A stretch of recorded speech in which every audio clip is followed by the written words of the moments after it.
Hello friends, today is my sixth presentation on the corporate finance and corporate services functions, and subject is evaluating investment options, debt versus equity.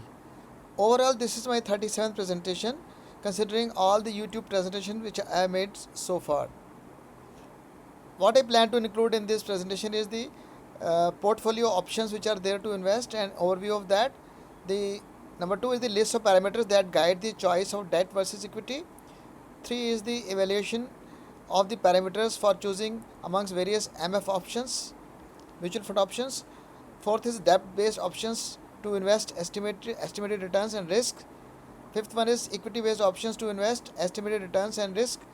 And sixth is hybrid based options to invest estimated returns and risk, and activities including unethical that can affect the business diversity and future references. As you know, there are in the portfolio there are many options available, and they are like bonds, stocks, mutual funds, pension plans, real estate, and so on and so forth. Any asset that can grow in value or provide returns can be part of your investment portfolio, and assets must grow in value or provide returns to be a part of the investment portfolio. Large organizations, they have normally internal in-house portfolio management systems, usually managed by the treasury teams who are the experts and competent people to decide where to invest surplus funds and how much to invest, whether directly in stocks or debts or through MF or any other options. As per my understanding, in the Indian market, there are more than 3000 plus opportunities to invest in the mutual fund options of debt or equity or hybrid. First, let me take up mutual funds. The important concepts about that. First concept is AMC. They are AMC means the assets management companies, who are basically fund houses that create a pool of the funds from interested persons, entities, and clients, and invest it in various diverse securities. They use their experience to generate an optimal return for the investor in the exchange for a fee which may go up to 2%. NAV, net assets value. Net asset value is the value of the 1 unit of the mutual fund scheme, and it is a indicator of the fund's performance part of that. While stocks have share price, mutual funds have NAV. It helps investors to analyze whether funds is overvalued or undervalued. The share price fluctuates throughout the day at exchanges, but NAV is calculated at the end of the trading day. MF expense ratio. It is the amount paid to the fund for the management of the investment by the investors. The value for an expense ratio depends on the size, duration, and maturity. Expense ratio can include expenses like management fees, entry fee, exit load, brokerage, etc. in the case of regular funds. There are alternate funds which are direct funds where you need not go through the companies like banks, mutual funds like State Bank, etc., who also charge some fees. They are called the regular funds. MF SIP, concept of systematic investment planning. In this case, the SIP lets the investor to plan sums in mutual fund regularly in the preferred MF scheme's chosen scheme, and a fixed amount is deducted from the bank account every month, and SIP actually benefits in terms of averaging out the purchase prices of equity funds units by investing at a regular interval irrespective of the market forces. Then in the MF there are two kind of plans, primarily MF growth plan and MF dividend plan.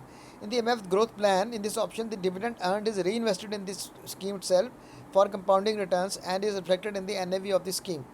Whereas in the case of dividend plan option, the profits from the investments are distributed to the investors in the form of dividends. Now, list of 10 parameters that can guide the choice of debt versus equity. These are risk appetite, investment time horizon and liquidity, the financial objectives, the cash flow analysis from the investment, regulatory compliances, credit quality, cost associated with the investments, tax implications, market economic conditions, environmental and governance factors. I'll take it up one by one in the next slide. Risk appetite. This depends on the factors like market volatility, liquidity in the market, the credit, the operational issues, and the regulatory issues. Time horizon and liquidity. Funds, whether the funds are required for short-term business needs or they are required for long-term business needs like expansion, etc., growth, etc., and the lock-in period. The financial objectives. What are the financial objectives? Whether it is to maximize the return or to diversify the investments or to generate cash flows or to the funding of the future projects. Cash flow analysis, which from the investment. So this includes, for example, outflows to the buy treasury stocks, bonds, debt payments, dividend payouts, interest payments, etc., and inflows from the dividend earnings, interest earnings, sale of equity stock, sale of bonds, sale of preference shares, etc. Continuing, uh, the next parameter is regulatory compliances. What kind of restrictions, if there are any, on the investment in the industry and the corporate governance guidelines. Credit quality, credit rating of the issuer of a debt instrument, and the credit rating of the company offering fixed deposits. And there are a number of deputed local and international credit agencies who do this credit rating like CRISIL, etc. Costs associated with the investments. These include, for example, transaction fees, management fees, and the Excel load, other brokerage fees. Tax implication. These can be in terms of the long-term capital gain or the short-term capital gain, and the tax deductible for tax on the loans. Market economic conditions. These include factors like inflation, interest rates, exchange rate in the case of overseas investment, and liquidity in the market. Environmental and governance factors. These include corporate governance obligations, social responsibilities, and impact of investment on the environment and sustainability. These parameters, they help the companies to decide whether to go for debt or equity. The financial goals can be in terms of the returns expected or investment time horizon, the risk level as acceptable to the investor with funds being evaluated, expense ratio in terms of annual charge and exit rate, funds past performance last 3 years, usually taken on the basis of last 3 years, and next 5 years returns anticipated, and funds managers through whom MF is invested, they track performance of the companies and the qualification of the directors, experience of the directors, etc., etc. Return on the investment can vary considerably based on the market and the economic conditions, political stability, governance matters, and statutory environments as already covered. Now, debt-based investment. Now, there are three kind of debt-based investments which can be there. Debts which are fixed income for different durations, debt which are others like money market, corporate bonds, gifts, sovereign bonds, overnight, etc. And third is the debt with fixed maturity. Debt funds are aimed at providing regular and stable returns while protecting the capital. Now, debt funds invest primarily in the fixed income instruments like government securities, treasury bills, bonds, government bonds. In the bonds categories are government bonds, banking or public sector bonds, financial institution bonds, municipal bonds, corporate bonds, credit risk bonds. Then there are debentures and certificate of deposit, which all fall under the category of the debts. Now, the indicative range of return in the Indian market for debt funds is estimated to be 4% to 7% in the quarter 2 for the financial year ending 2023-24. The risk rating for debt funds is considered over a period of 3 to 5 years is estimated to be low. However, in the case of debt investments backed by the government, these are practically risk free. Debt based options to invest. Continuing, debt instruments can be of different durations as mentioned below. Long duration like 7 years or above, medium to long durations 4 to 7 years, short duration 1 to 3 years, low duration 6 to 12 months, ultra short duration 3 to 6 months. Liquidity funds are 91 day duration, overnight funds are even for 1 day, and fixed maturity plans. Now, coming to the equity based options to invest and the estimated returns and risk. Equity based options are primarily under 5 categories: the size driven, the value and tax driven, the sectoral specific, thematic, and international. The indicative range of returns in Indian market for equity funds is 4 to 6 times that of the returns for debt funds on a 3 to 5 years horizon time period, and average for the quarter 2 in the financial year 2023-24 is estimated to be 3 to 4 times that of what we just shared in the case of debt funds. These equity funds have got high risk ratings considered over 3 to 5 years period, and these returns are based on a monthly and net asset value (NAV) which I shared earlier. Uh, Dividend reinvestment and readjustment for any bonus or rights, assuming that dividends are reinvested to make up for the NAV which is value reflected. In the Indian context, following type of mutual funds are available of the 3,000 options which I had shared, including of course debt and equity.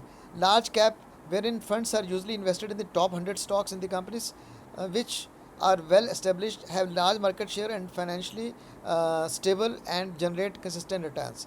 Mid cap funds are usually treated those funds which are usually invested in top 100 to 250 stocks in the companies having higher growth potential than large cap, offer balance between growth and risk. Small cap, wherein funds are usually invested in the stocks lower than 250 stocks, companies having higher growth potential than mid cap. And multi cap, where there is a flexibility to invest in the large, mid, and small scale companies. And flexi cap, where the fund managers can dynamically allocate funds to large and mid scale. Hybrid based options to invest. These are basically a mix of equity and debt, and these can be broadly categorized under 4 or 5 categories, such as aggressive hybrid funds are those where 65% to 85% of the funds are in the equity based and rest are debt.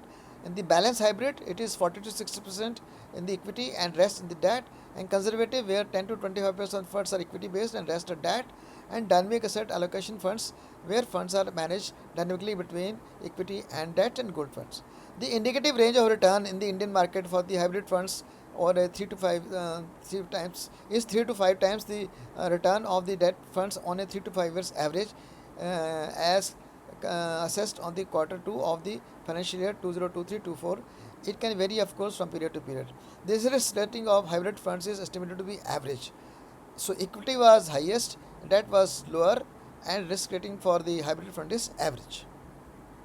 Activities that can affect business adversely while while investing. The common factors are inaccurate capturing of the evaluation parameters for the investment, and for the case of in the case of mutual fund, inadequate study of the following before choosing the MF to be invested. Funds past performance, last 3 year performance, next 5 years estimated returns, expense ratio in terms of annual charge and exit load, a non-comparative risk assessment by the fund manager, and not spreading the investment in various MF buckets options available, and investing patterns not aligned with the financial objectives. In the case of debt funds, the parameters can be inadequate evaluation of the debt options which are there and the documentation before investing, a non-comprehensive risk assessment by the inexperienced team members, and investing the instruments in debt instruments of the companies who offer kickbacks, that is investment not at arm's length, and investing the debt instrument while compromising on the statutory requirements. In the case of equity funds, inadequate evaluation of the following before choosing stocks in the MF: investment goals, long-term goals, regular income, capital reservation or in combination, risk assessment, current financial situation, market volatility, economic conditions not assessed properly, and financial performance of the target company, revenue growth, cash flow, profitability, return on equity, debt ratios, dividend policies not evaluated properly, and opinion of the experts in this not taken. Valuation of the target company, share price in the market, price to earning ratio, price to sales ratio, dividend yield, management team of the target company, experience of the leadership team, reputation of the industry, ethical values, values to the shareholders. All these parameters, these can be either assessed directly by the treasury team of the company or by the MF funds managers, and analysis reports of the industry based on the various matrices, rating of the company, business, industry, outlook, etc., and the tax implications. Now, my next book on the corporate finance and corporate services function is the transcript finalization stage, and would be launched the next 2-3 months, few months, and you can also refer to my blogs on the website related to this such aspect. Uh, Now this is blog. I have given the reference ethicalprocess.com, details evaluating investment price options. You can also refer to some of the articles of interest in the on my Facebook and LinkedIn. Thank you.